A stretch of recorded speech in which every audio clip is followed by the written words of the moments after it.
My name is Michelle Washington, TV style expert and fashion stylist. I've worked with countless brands and seen the ins and outs of the fashion industry. Now, I want to bring their story to you.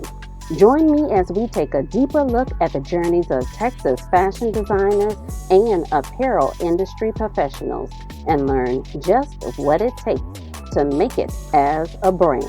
Hello and welcome to Behind the SEAMS. I'm your host, Michelle Washington, TV style expert and fashion stylist. And do not adjust your screens because the fashion revolution is being televised. Today, I'm sitting down with my guest, Carolyn Nash of G180 Swim. Carolyn. Hello. So great to have you. Michelle, thank you so much for having me. This is so exciting. I'm so excited to be here. Thank you. You are a Texan / Alaskan? You're going to have to clear that one up for me. I am. I grew up between Texas and Alaska. My Nana and Grandpa lived in Alaska, and so we went back and forth most of my childhood and most of my adult life until they both passed. And so yeah, I claim both as home. They both feel like home. They're very familiar in both terrains. But wow, I can't imagine being in amongst all of that freezing. Well, you know how it is with weather. Absolutely, it is definitely freezing. It's definitely painful when you go up there. So if you're going in the wintertime, stay ready. That's all I can say. So Carolyn, G180 Swim, that's a unique brand name. Tell me more about how you came to have that as your brand. So G180 is built on legacy, right? And so the name specifically honors my father. My father is Craig Gardner. He was the 180th patient in the United States to receive a lung transplant. And he lived for 8 years after receiving his lung transplant. And shortly after he passed, the name came to me. I had no clue what I was going to do with it. I just knew I needed to hold on to that name. And as I began to build this brand, I decided I wanted to honor my father in this way. So G180 represents my dad. That is amazing.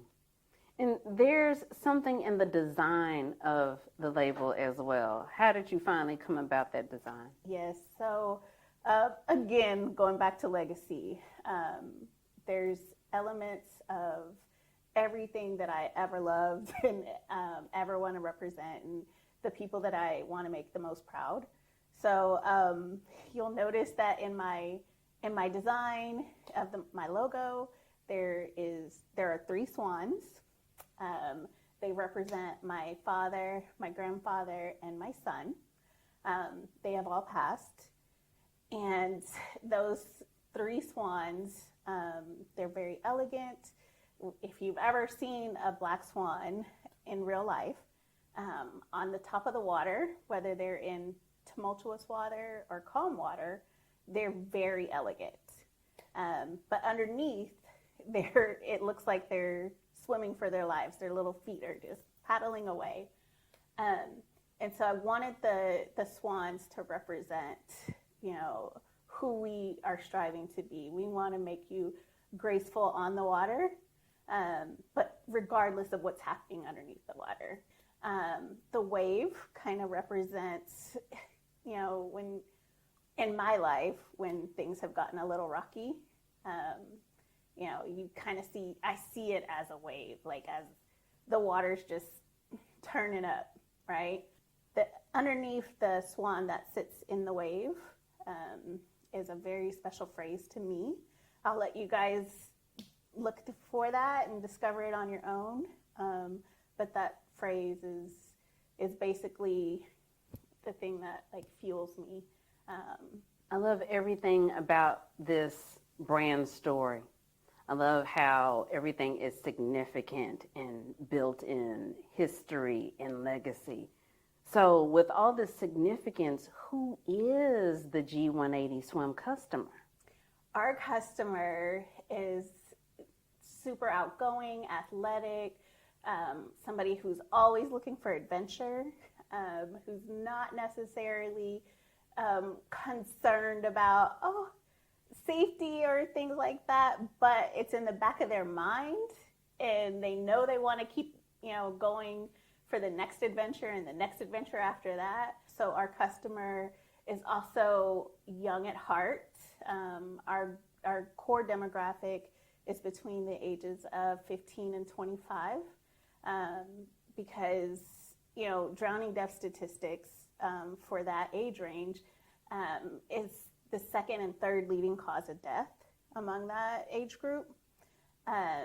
But we don't really talk about it very often because they're older, and as your kids get older, certain topics kind of fall off the table, and you're more focused on, are you doing well in school, or getting them to their activities and doing all the other things.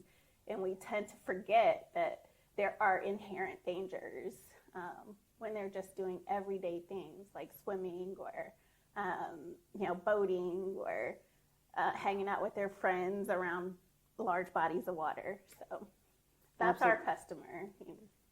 I love how you've made this target customer subconsciously aware. Like, they want to be fashionable, but subconsciously aware of being safe. Yes. Now, I know that there is a motivation behind the safety and the relevance of why you want young people to stay safe. Can you tell us more about that? Absolutely. So my son, Theo Nash, was 17 when he drowned. And I could not for the life of me understand how my son, who was so well prepared for the water, drowned. And so as I started to ask the questions, and I went out to the Army Corps of Engineers, I asked, fire and rescue, like, how could this have happened? What are the circumstances? And it kept leading me back to one fact, and that one fact is the only thing that will prevent a drowning death from occurring is buoyancy. And on the day that my son drowned, he nor any of his friends or anybody in the water at the time had a buoyancy device. And so when I started to ask the question of regular everyday folks, why are you guys not wearing your personal flotation devices, or what would make you wear it? I kept getting the same response, and people kept telling me that they're way too bulky, they're too ugly, and then most importantly, they're embarrassed to wear them.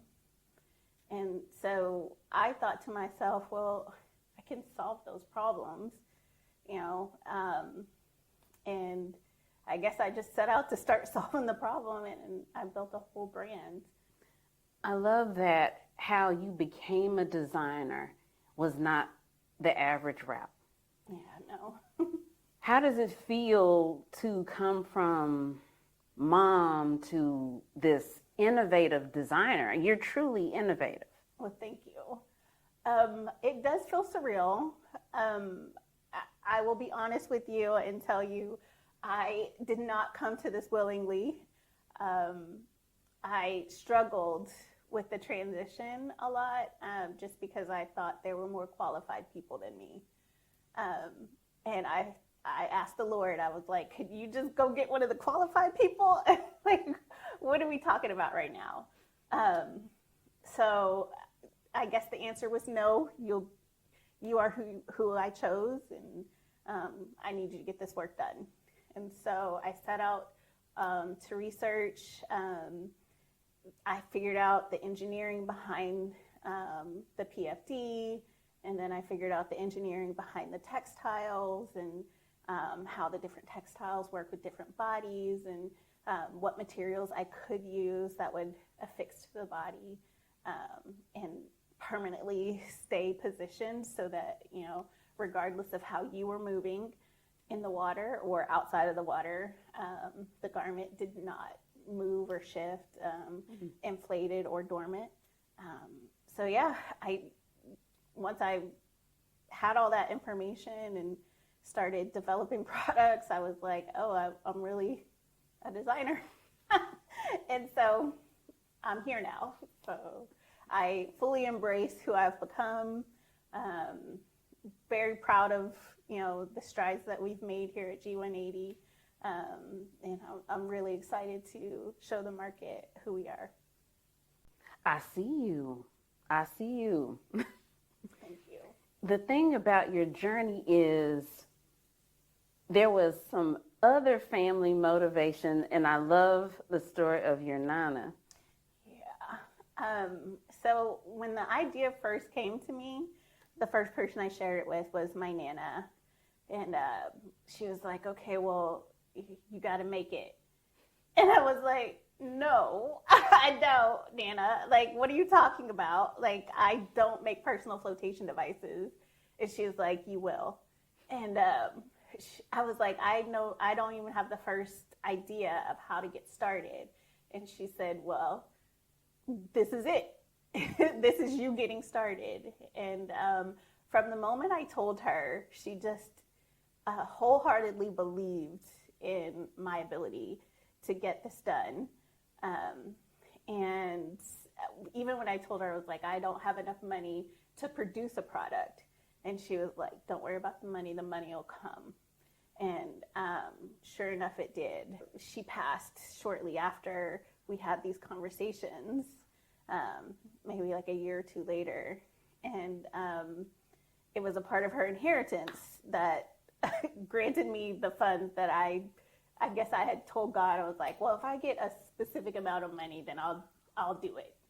And one day that specific amount of money showed up in my bank account, and I was like, oh, I guess I have to keep my part of the bargain.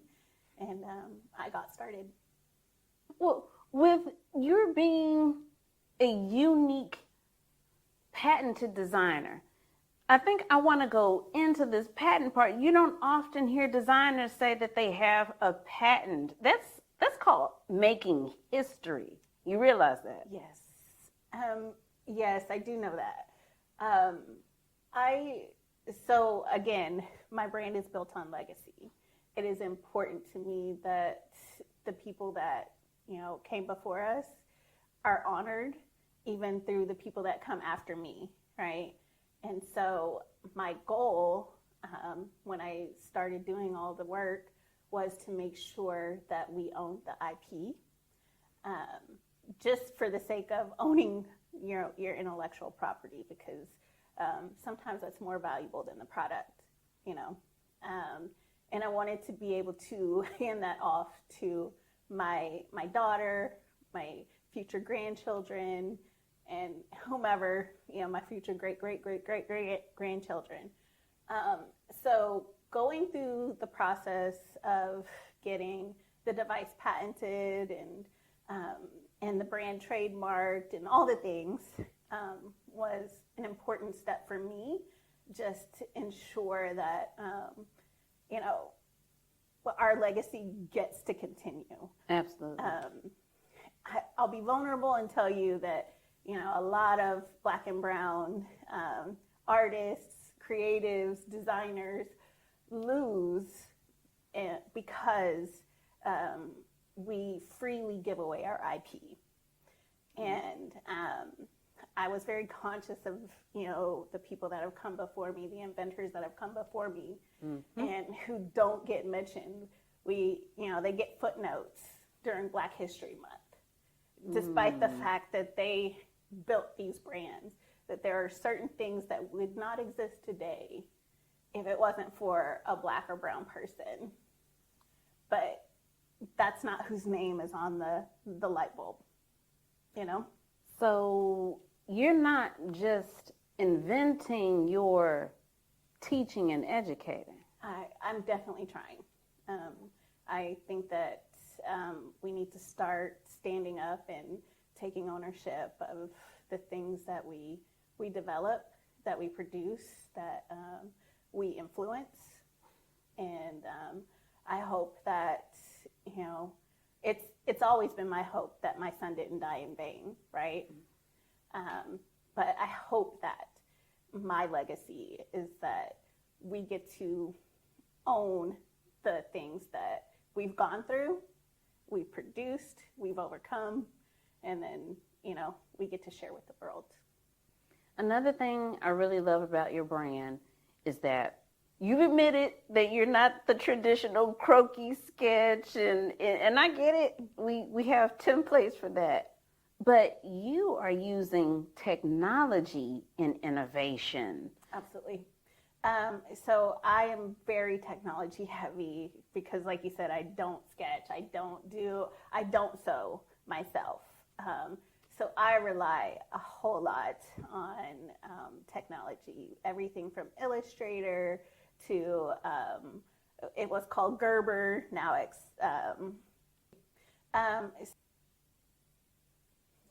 Electra. Yeah, now it's. Thank you. That's why I have a great crew. It was called Gerber, and now it's Electra. And that's a pattern making software, CAD software that we use to, just kind of develop our products. I produce overseas, so communicating is kind of difficult, but when you can hand them a complete package and, give instruction on how to produce your products, it helps a lot. And then it helps to reduce the amount of waste and back and forth that you would have to go through if I was just, a traditional designer who said, hey, here's the sketch, make me this, I tell you, your designs and the innovation, it really feels sci-fi.